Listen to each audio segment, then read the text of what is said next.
This afternoon it's wonderful to be able to be with you all again. I think I said this last time I was here and probably the time before that. I see it everywhere I go. Our meetings don't last long enough. I don't care if I'm the one speaking or the one listening. I don't care how long the meeting is. You know, the New Year's meeting or the sulfur meeting aren't near as long as they used to be, but they're not long enough. And I say that sincerely because we just got here and we'll be leaving. We haven't seen some of you in a long time, and we won't see you for a while after we leave.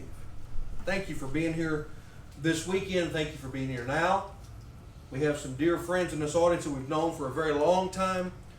We have some dear friends that we haven't known very long, but everybody in this room that I recognize is a dear friend of ours, not just a brother and sister, but dear friends. Brothers and sisters are special. They're very special, but you all are much more than just that. There are a lot of people in the world that are my brothers and sisters that I don't know, that I would appreciate them for their faith and their willingness to be Christians in this world, but you all have been wonderful to my family and to me, and I appreciate that very much. I want to read this afternoon from Hebrews chapter 11, beginning in verse 13. Hebrews 11, for many of you, is one of those great chapters you just enjoy reading, talking about those great people of faith. Hebrews chapter 11, verse 13 jumps into the middle of the writer's discussion of Abram and Sarai, or Abraham and Sarah. Talking about them specifically and people like them. He says, these all died in faith, not having received the promises, but having seen them afar off, and were persuaded of them, and embraced them, and confessed that they were strangers and pilgrims on the earth. For they that say such things declare plainly that they seek a country. And truly, if they had been mindful of that country from whence they came out, they might have had opportunity to return. But now they desire a better country, that is, a heavenly. Wherefore God is not ashamed to be called their God, for he hath prepared for them a city. You know, when I read those words, I can't help but focus on that phrase in verse 16 where he says they desire a better country. Years ago, when I first put those words in a lesson, I was a little worried that some people were going to get upset that I was speaking evil of the country in which they live. Because I know a lot of people are very defensive of their country. And I mean that they're very supportive of it. They don't want to hear anybody speak evil of it. And that's not my intention this afternoon. I do not believe that America is or ever has been a true Christian nation. I know it was supposedly founded on more Christian principles than people follow today, and I understand that. But as much as I appreciate the freedoms that our brother mentioned in the prayer, and I am thankful, as much as I appreciate the material wealth that my family has the opportunity to enjoy, my family's never hungry. My family has not yet been homeless. We've had hard times, we've had good times, but we've been blessed above most everyone on this planet every day of our lives. And I know a lot of that comes from the foundations that were built in this country years before I came along. And so I'm thankful for many things in this country. But I'm also ashamed of many things in this country. And not just this one, just the world in general. I don't hate Texas, I don't hate Oklahoma, I don't hate the United States, I don't hate this country, I don't hate any place in the world or any people in the world. But I do hate many things that go on in this world. Many things that are promoted in this world. Much of the things that the world continues to try to throw at us, I don't want to have anything to do with. And so there are a lot of times I'll tell people, and almost jesting, I know why the world doesn't like Americans, because sometimes I don't like them either. And I understand that offends some people, and I don't mean it as an offensive thing. It's just people in general, and the world's immorality, and the evil, and the anger. That's what the Bible's talking about when it says that Sarah and Abraham and those like them were looking for a better country. It's not that the country where they lived was any worse than any other country. Egypt wasn't any worse than Syria. Syria wasn't any worse than any of the other places. Egypt was not the good place or the bad place. It was just part of the world, and that's what he's talking about. I'm thankful for where I live. I'm thankful for the jobs and the opportunities that I have, that my brethren have, my children have. But at the same time, it breaks my heart to think of the world that my granddaughter and any future grandchildren are going to have to put up with. It does. Because I think it's more out of control than it ever has been. I don't think sin is any different, but I think it's more celebrated, more accepted, more promoted than it ever has been. And so when I look at these passages, tonight my purpose is not to make you feel bad about where you live, but to feel good about where you're going. That's what I want. I want us to leave this weekend on a note thinking about something I hope you think about frequently. Don't just think about heaven when you lose someone you care about and you hope that that's where they've gone. Think about heaven as a place you're headed. You know, we mentioned this morning that Jesus, or maybe last night, every step of Jesus' life for 33 years was a step closer to the cross. He knew where he was headed. Brethren, I know where I'm headed. Every step of my life, I hope, brings me closer to heaven. There'll be stumbles along the way, and there have been some major stumbles in the past. But I want to remind you what has been prepared and ready for you. Because the greatest tragedy in this world that I can imagine is one of us not going home.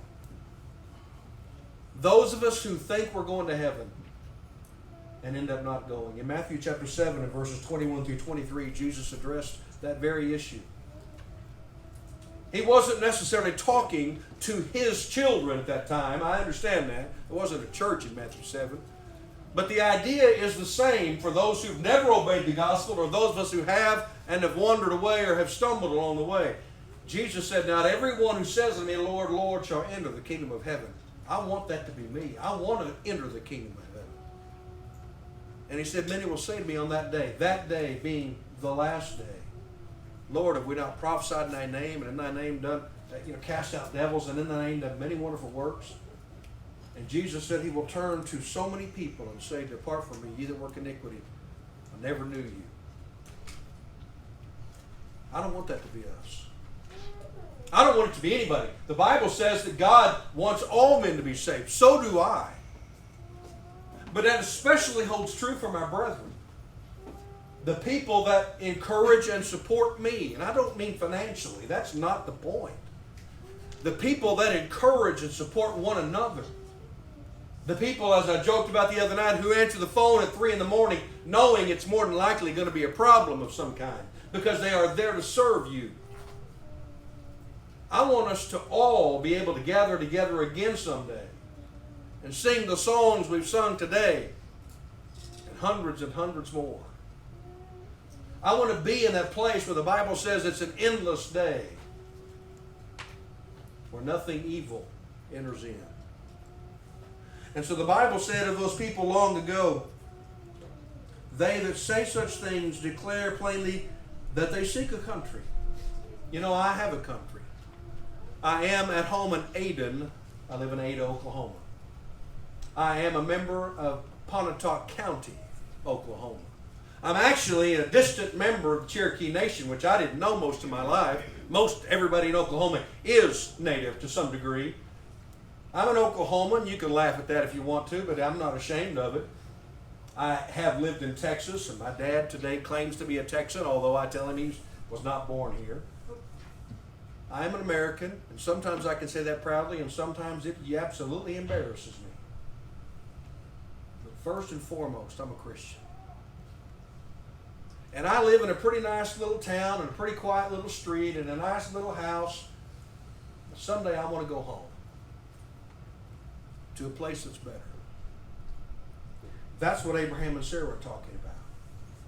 They wanted to go to a better country. And I love the fact in verse 16 it says, they now desire a better country, a heavenly country, as our brother said in the prayer.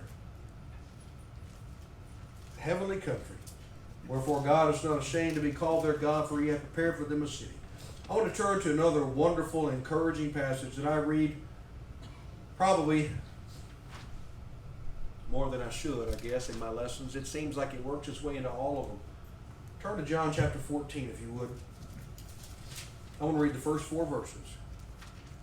John chapter 14, beginning of verse 1. Remember, Jesus has begun to try to make the disciples understand he's going to be leaving. And I think they've just begun to come to grips with it. What do you mean you're leaving? They've never been without him since they found him. They've seen him do amazing, unbelievable things. They've heard him teach. What would you give to have been able to sit at the feet of Jesus and hear him tell his stories and his parables and teach things that were so deep and yet so simple? They were there. And now he's trying to make them understand he's not going to be here anymore. And so naturally they were upset. In John 14 verse 1 he said, "Let not your heart be troubled. You believe in God, believe also in me. In my Father's house are many mansions. If it were not so, I would have told you. I go to prepare a place for you. And if I go and prepare a place for you, I will come again and receive you unto myself, that where I am, there you may be also. And whither I go, you know, and the way you know." And then Thomas jumped up and said, "Lord, how shall we know how to get there if we don't know where you're going?" And Jesus said to him in verse 6, "I am the way, the truth, and the life. No man cometh unto the Father but by me." You know, this world has lots of ups and downs. Sometimes we focus more on the downs, I think, than we should. But they're easy to see. Pain and suffering stand out to us more than any other emotions. If you ever notice, most songs and poems are written about love and loss and lost love and death. I don't know why that is. But I do know, I tell my students in literature when we're writing, when you are depressed and when you are down and when the world is at its worst, that's when you are the most creative. Because that's when your heart pours out its deepest emotions. That's when the real you comes out. But you know what? I'm tired of those things. I'm tired of sickness. I'm tired of wars and rumors of wars. I'm beyond tired of hatred and anger. I'm sick of strife, both in and out of the church. I'm tired of those things. And Jesus said, "Let not your heart be troubled." It's almost as if he's talking directly to me sometimes. Because what he wants those disciples to understand is, don't let it get you down. Let me tell you something, Lord, it's a little too late for that. It's already gotten us down. But what he's trying to tell the disciples is get back up and keep going. Because the journey is going to be worth it. Do not ever stop believing. In my Father's house are many mansions. If it were not so, I would have told you. And I believe the wording is intended the way it sounds. I have gone to prepare a place for you. From what I understand, that is the individual but all-inclusive you. It doesn't mean y'all. I built y'all a place. We love that word in the South. Y'all, you-uns, as I like to say. It doesn't mean we're all going to share a place. That wouldn't be bad. But what he means is to the audience he's speaking to, each and every one of you, I'm building a place. I don't know what that place is going to be exactly like. I've got an indication from Scripture. But I know just by the word Jesus mentioned in John 14, it's going to be somewhere I can't wait to go. It's going to be better. You know, in life there have been things in this world in which I've been disappointed. Things I've wanted to see, I always dreamed about, and I got there and went, really? This is it? This is all there is? No offense to anybody, but I heard all my life about the painted desert. I went out west to the painted desert and went, this is what they made the big deal about? I didn't think it was a big deal. Now the Grand Canyon, that's something different. That's a big deal. I was not disappointed. I can't imagine being disappointed when I see heaven. I can't imagine being disappointed when I experience heaven. I really think someday when we are gathered around that throne, walking on that street of gold, hand in hand around the throne of God, I think we're going to look back and think, this is way more than I deserve.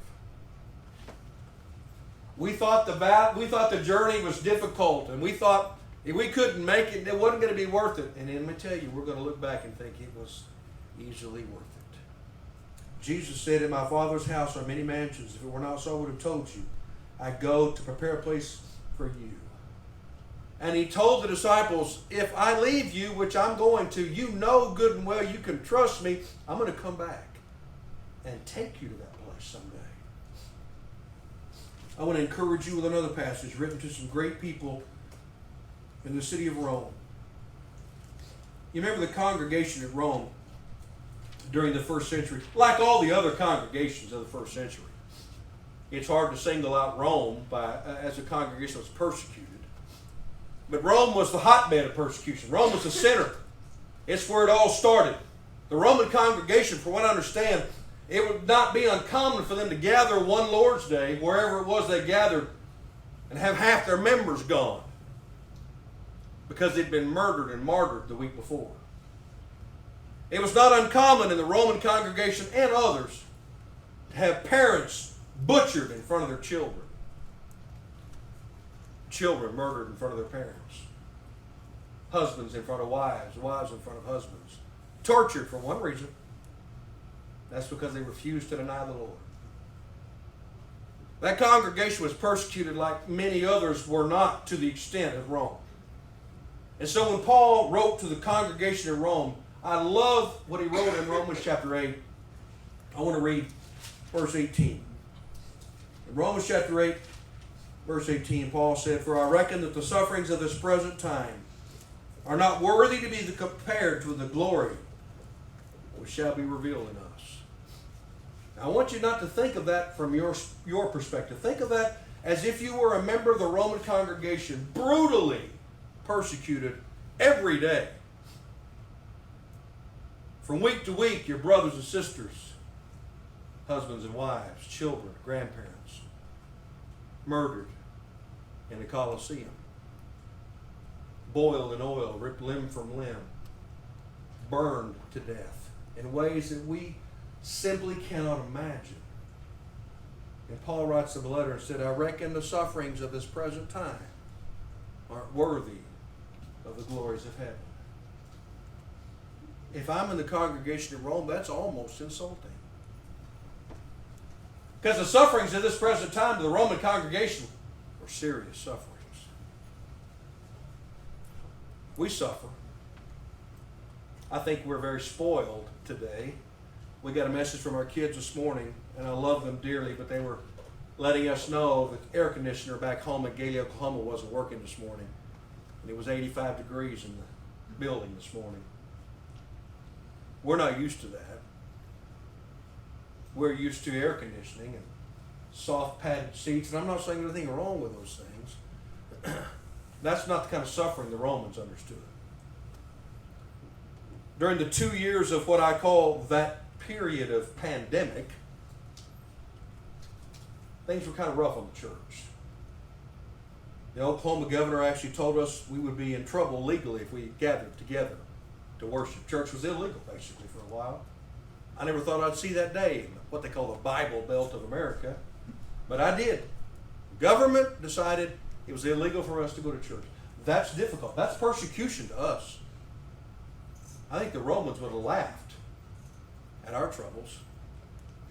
I think the Romans would have seen one of our worst days as one of their best days. And yet Paul wrote to them, I reckon the sufferings of this present time are not worthy to be compared with the glory which shall be revealed in us. What he wanted them to understand was, as bad as it can get here, and the Romans would interrupt and say, it's pretty bad, Paul. As bad as it can be on this earth, the worst moment of your life is not worth the reward you'll get in heaven. That's encouraging to me. There's nothing they can do here that makes heaven not worth it. Now, I'd like them to leave me alone. I wish there was no suffering. I wish you didn't suffer. I wish you didn't have to bury anybody. I wish you didn't have to pray for the health of your children. I wish you didn't have to watch your mother or father slowly wither away. I wish those things didn't exist, but they do. And in spite of how much it hurts sometimes, heaven's glories will be worth far more than we could ever imagine. In 2 Corinthians chapter 5, the Apostle Paul was trying to address that same idea. In 2 Corinthians chapter 5, listen, For we know that if our earthly house of this tabernacle were dissolved, he's talking about our body. And I'm just going to make fun of myself for a second. I know I'm only 58 years old, and I know I could be a lot worse off, but let me tell you, this earthly house has done its fair share of dissolving the last 20 years. And I don't reckon it's going to get any better in the next 20 years. I understand, and many of you do, what he's talking about. If you've not experienced it, unfortunately, you've watched it. Our earthly house of this tabernacle gets dissolved. He said, we have a building of God, a house not made with hands, eternal in the heavens. For in this we groan. You ever find yourself literally or emotionally or spiritually groaning because it's just too much? You can't deal with it. It hurts too bad. Sometimes I think if we're not careful, we catch ourselves willing to just give up. Throw in the towel. Give up on the hope of heaven. Give up on the eternal home because it's too hard. I think that's what people think sometimes. We know that if our earthly house of this tabernacle were dissolved, we have a building of God, a house not made with hands, eternal in the heavens. For in this we groan, earnestly desiring to be clothed upon with our house which is from heaven. If so be that being clothed we shall not be found naked. In this tabernacle, he said, we groan. In that one we won't. I tease people all the time, I don't care what age they are, as the older they get, things hurt that they didn't even know they had. I took my time to get up when I got up a while ago, because now these days, because of the medicines I'm taking, I'm like the sister you talked about. If I get up too fast, I'm going to find myself on the floor. I have to walk carefully up here because I got one knee bad on one side and one heel that hurts on the other. My heart's working at about 40% capacity. I'm deaf in one ear, blind in both eyes. I'll tell people if I was a horse, they'd put me down about 20 years ago. I groan. I moan. Ask my wife. I complain like no man is supposed to complain because it hurts. It hurts more today than it did yesterday, and I know it's going to hurt more tomorrow than it does today. I'm so tired I can't stay awake, but at night I can't go to sleep. This body is not made to last forever. Mine's not. Neither will yours. But the next one will. The next one won't be fat and ugly. And I'm talking about me, not you. My next one won't be blind. My next one won't walk with a limp. The next house I live in won't have leaks in the ceiling, cracks in the walls. There won't be plumbing that I've got to deal with. There won't be taxes to pay. There won't be dead ones to bury. There won't be sick ones to pray for. My next house is going to be perfect. The next place I live, spotless, flawless. A place you can't even imagine. That's what Paul's talking about to the Corinthian brethren. Because he understood the physical life. Paul's life was hard. He understood pain. Paul was stoned, and the reason they stoned him and stopped at Lystra was because they thought he was dead. Or they would have kept stoning him. And you know, in their days, stoning wasn't throwing rocks like we did when we were little boys. You know, when I was about 9 years old, me and some of my friends decided it was going to be smart to get on each side of what we call the tin horn under the driveway and throw rocks through there, trying to hit each other. Well, I was standing at my end and no rocks were coming, so I leaned down to look through to see if any rocks were coming. Guess what? They were. And it laid me out. If you've ever been hit in the head with something, they bleed like crazy. I thought my mom was going to die. The rock was about that big. That's not how they stoned people in Paul's day. They took stones like you would use to brick a sidewalk or build a fence or a wall. And they would bash parts of your body until your arms and fingers would snap. Until parts of your body would be crushed. Stoning was a brutal, ugly process. That's why in the book of Acts, when they stoned Stephen, it says they gave their cloaks, their coats to a man named Saul. They wanted him to hold them so they didn't get nasty while they stoned the blood and guts out of Stephen. That's the kind of life Paul lived. So when I think of Paul's daily life, I'm thinking, you know, my heel's not really that bad. I got glasses. I can get a hearing aid. Our life is hard. But I want to turn to one final passage. Many of you may already be thinking this way. I want you to turn to the book of Revelation. Revelation chapter 20. Verse 12. John says, "And I saw the dead, small and great, stand before God. And the books were opened. And another book was opened, which is the book of life. And the dead were judged out of the things which are written in the book, according to their works." I want you to think about the world, the countless millions of people that will be gathered that day. I don't exactly know how it's going to look on the day of judgment. I don't know if we're going to walk one by one up before the throne, be judged. I don't know if it's going to be done. I don't know exactly how it's going to be done. But we're going to be judged individually in some degree. Can you imagine how people who live an ungodly life are going to react whenever the Bible says the book was opened? And they're going to judge you based on what's written in that book. You know, when I first started teaching, somebody gave me one of the greatest pieces of advice I ever had about how to calm a classroom that won't be quiet. They said, if you got a class that won't settle down, take your pen out on your podium and just start writing. They said, you can make your grocery list if you want to. Need to get bread, milk, oh yeah, don't forget Cocoa Puffs. But the kids don't know what you're writing. And before long, they'll be going, shh, he's writing names. He's writing names. I'm telling you, he's writing. You better be quiet. He's writing names. And once you get through with your list, now you've got your grocery list and a quiet class.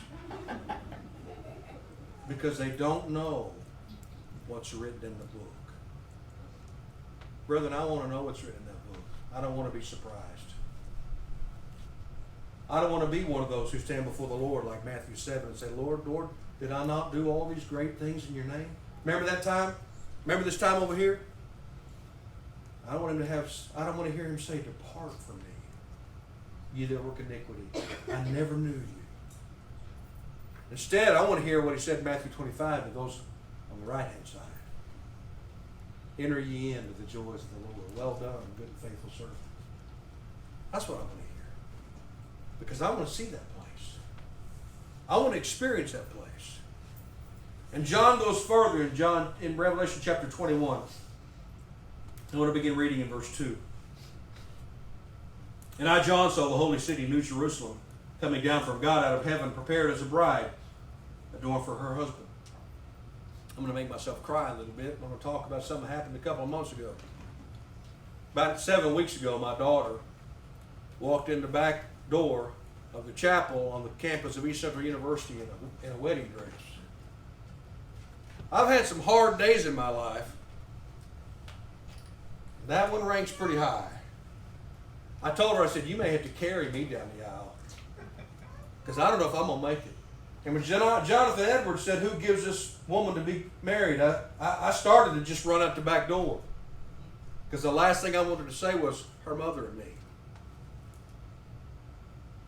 But I have to admit, if you've ever seen a bride, there's nothing more beautiful. Mine, my daughter, my wife, yours, your daughter, your wife, a bride adorned for her husband is a special thing. The new city, New Jerusalem, coming down out of heaven, prepared as a bride adorned for her husband. Verse 3 is one of my favorites, followed closely with verse 4. And I heard a great voice out of heaven saying, behold, the tabernacle of God is with men, and he will dwell with them. They shall be his people, and God himself shall be with them and be their God. If you don't understand, if you've never studied the idea of dwell, it's important to know the meaning of that word, to this verse specifically. If you remember the Old Testament story, Abraham and Lot had to divide, they had to separate. because their people couldn't get along, and Abraham said, we can't have strife because we're brethren. You go one way, I'll go the other. And the Bible said Lot dwelled in the plains of Sodom. Dwelling is where you choose to live. You see, whether you believe it or not, I don't have to live in Oklahoma. It's where I want to live. I tell people it ain't fancy, it's not the most beautiful place in Europe, but it's home. I choose that. You could choose to live anywhere. When I was 4 years old, my parents chose where we lived. Now I do. I live where I live by choice. Lot lived where he lived by choice. Listen, God shall dwell with them. He's going to choose to live with us. He doesn't have to. He wants to. The God of heaven is going to choose to live with me and you. Now, if that doesn't strike you as special, I'm thinking you might ought to find somewhere else to be. That's amazing to me. That God chooses to live with me and you. In verse 4, and God shall wipe away all tears from their eyes, and there shall be no more sorrow, nor death, nor sorrow, neither crying, neither shall there be any more pain, for the former things are passed away. Whatever it is that breaks your heart, whatever it is that makes life difficult, whatever it is that has hurt you in the past so badly that you can't let go of it, whatever it is in the future that will hurt you so badly you may never get over it, will not exist in heaven anymore. The memories of pain past will be gone. The sufferings of whatever it is you go through now will not exist. You'll never cry over the casket of a loved one again. You'll never wear out your knees praying for someone that is sick ever again, because they won't be sick. God shall wipe away all tears from their eyes, and there shall be no more death, neither sorrow nor crying, neither shall there be any more pain. I used to tell my kids there'll be no mosquitoes in heaven. Poison ivy won't exist in heaven. Having been one of those children who battled raging poison ivy every summer of my life, that to me is wonderful news. If you've never suffered from those kinds of little everyday things where you don't sleep for weeks on end because the summer sun makes your poison ivy go crazy, if you've never watched someone who really suffers constant pain and suffers week after week after week after week, you don't understand. But if you've been in those situations, heaven sounds like heaven. John's not finished. I'm going to go on and read from Revelation chapter 22, the first 5 verses. That's after John describes the physical characteristics of heaven, and the fact that at the end of chapter 21, he says that no sinful thing will ever exist in heaven. None of those things of this world. But read the end of the description in Revelation chapter 22. He's talking about the angel. And he showed me a pure river of water of life, clear as crystal, proceeding out of the throne of God and of the Lamb. In the midst of the street of it, and on either side of the river, was there the tree of life, which bare 12 manner of fruits, and yielded her fruit every month, and the leaves of the tree were for the healing of the nations. Don't we need that now? The healing of the nations. And there shall be no more curse, but the throne of God and the Lamb shall be in it, and his servants shall serve him. In verse 4, I hope it hits you as hard as it hits me every time I read it. They shall see his face, and his name shall be in their foreheads. That means every thought will be of him. We will see his face. I can't even begin, as the song says, I can't even begin to imagine. But I want to know. I mean, honestly, ask yourself, don't you long to see the face of your God? Don't you long to hear his voice? Don't you long to know he's there to take away all those pains? When I was a new father, I didn't understand fully how much my kids would favor their mom over me in certain situations. I'm not hurt by it because I totally understand it, because I was the same way.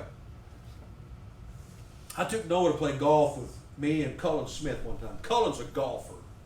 I own some golf clubs. There's a big difference. I'm hitting the golf ball all over the place, and Cullen is just beating the daylights out of me because he's competitive and he's good.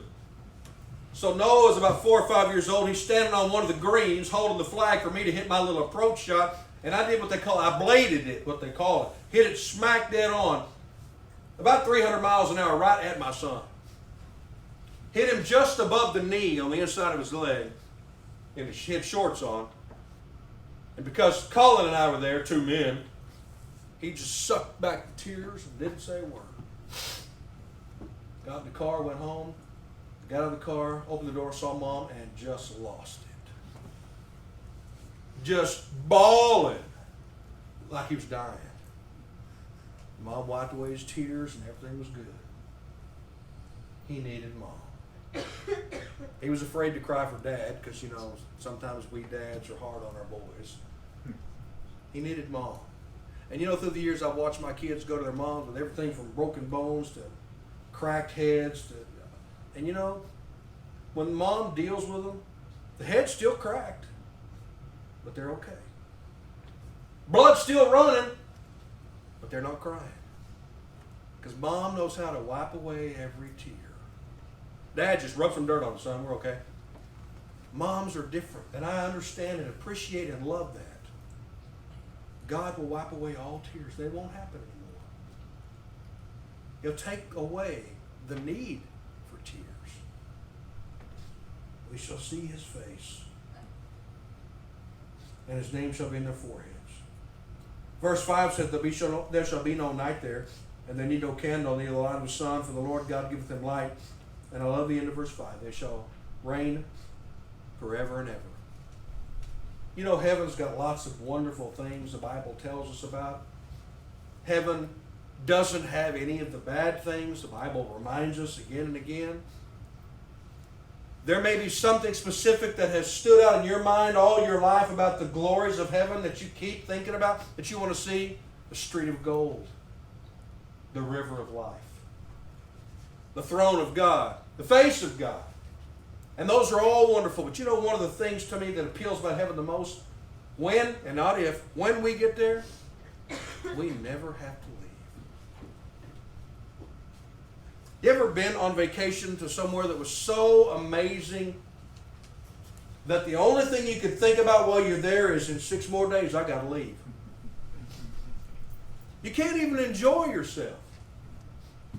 Because you think in 6 more days, 100 and something hours, I got to go home. You can't enjoy the 6 days you've got in paradise or wherever it is, in the cabin by the river or wherever you happen to be, because you're focused on the fact that it's going to end. You know it is. Everything does. Vacation ends. Your trip to Disney World ends. Everything ends, and you got to go back to life as we know it. But heaven will not end. When you enter in, you never have to leave. There are no good days and bad days in heaven. There's only heaven. And there's only one day. The eternal day. Full of praise, glory. And the Bible said, oh yes, rest. I don't know how many of you all experienced those feelings. That you're just tired. I know it comes and goes, and I know the older we get, probably the more difficult it is to deal with. But I've seen people in church that will tell me, you know, Roy, I'm just tired. And I don't think they just mean physically tired.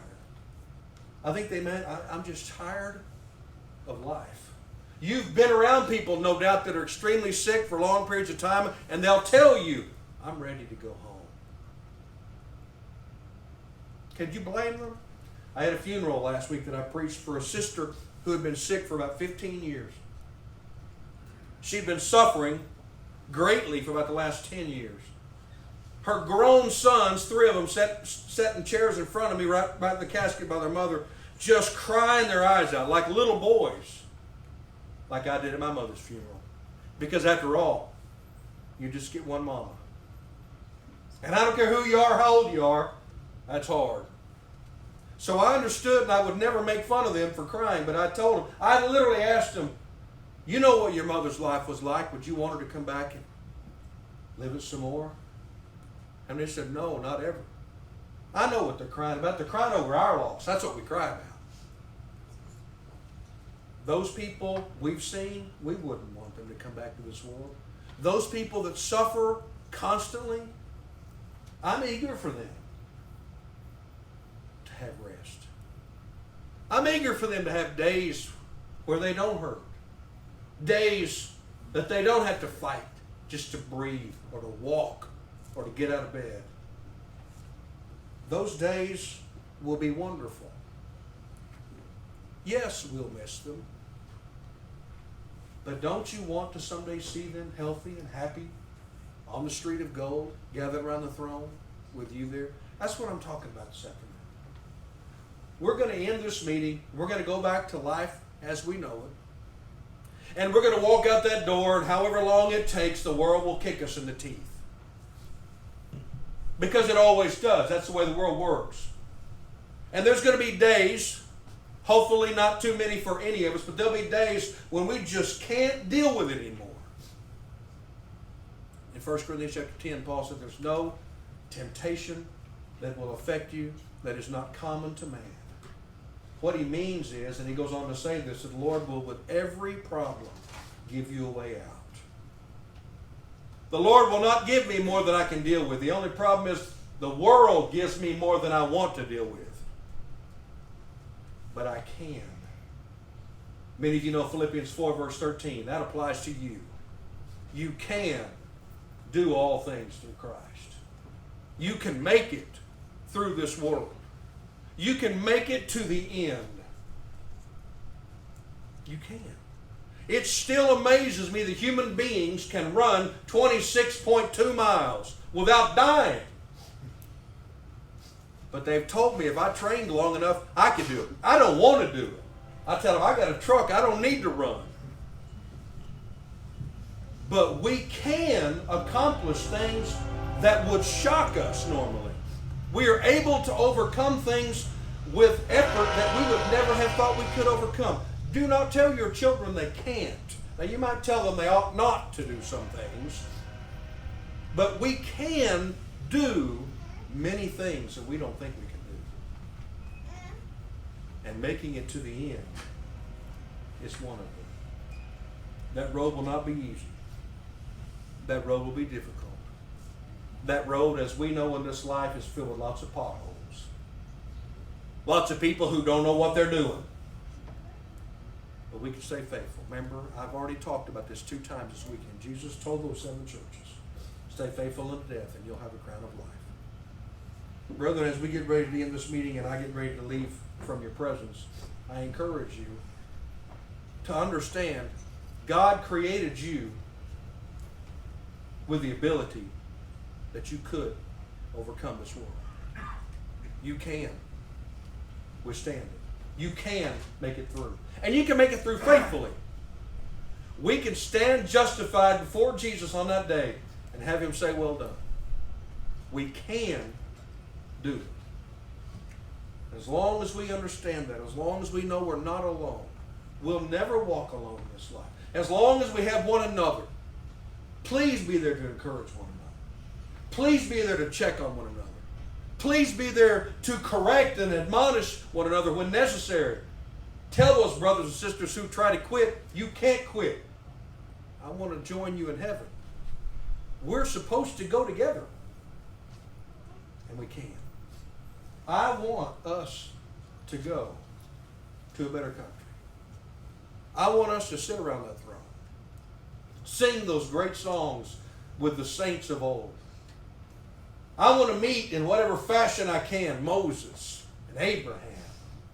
I want to meet those people. I want to see Jesus. And I want to see the face of God. And I want to see your face there too. So this afternoon, if your life is the kind of life that will keep you from going, please do what it takes to change it. I often say, and I believe this with all my heart, that we as Christians normally know when we're wrong. I really think most of us as Christians know when there's something in our life we need to fix. We have been given by God the great opportunity to have what many people call the second law of pardon. For me, looking back on my life, I'd have to say it's probably way more than second. It's happened more than once. We have the opportunity to go back to Him and say, Father, I've stumbled along the way. Help me get up, dust off my knees, and get back to work. Years ago when Noah was small, he had a bicycle. He still has a bicycle, but he's 26 and almost 27 now. We were sitting in the living room. Beverly said, "You hear that?" Like every other father in the world, I said, "I don't hear nothing." She said, "Listen." So I think I actually went, and I heard Noah crying. We opened the door, and here he comes. He'd been on his bike coming down the hill. We got a great big hill by our house, comes around the corner. He'd fallen on his bike and hit the curb with his head. Thankfully, he was wearing a bicycle helmet because he split the helmet open. Bit through his lip, blood was going everywhere. Noah's tougher than he thinks he is, but at the time he was scared to death because, all blood scares kids to death. We're just thankful he had the helmet on. But as he came down through there, we were comforted. We comforted him, got along the way, and brushed him off, dusted him up. You know what he was doing the next day? Riding his bicycle with a brand new helmet. The Lord can do that for us, spiritually speaking. We're going to fall. It breaks His heart. When we get up, He'll dust us off, send us on our way, and hope for better. He's not waiting to catch you doing wrong. He's watching, hoping you'll make the right decision. I hope that's what a good parent does. When you watch your children, I know we all watch them and listen to them. I know we do. We sit outside their room and eavesdrop, hoping to hear good things. I know. But don't sit there waiting to pounce on them when they make a mistake. Sit there hoping they make the right decision and be proud of them when they do. That's what God does. When we falter, He's sad and disappointed, and He hopes we fix it. Because all the time we're walking and stumbling and getting back up, Jesus is home preparing a place for us. Because He's having company. Our kids are just like many of you all. When Beverly says, "Hey, you guys, we need to clean the house," their first question is, "We have company?"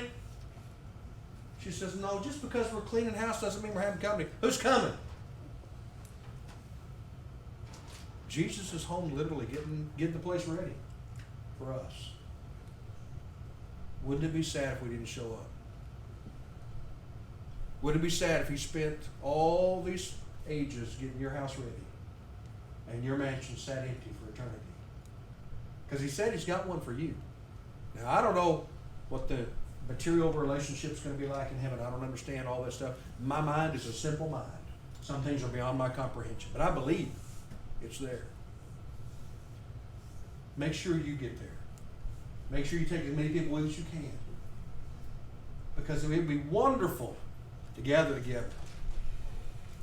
And so sad to not see some faces we hope to see.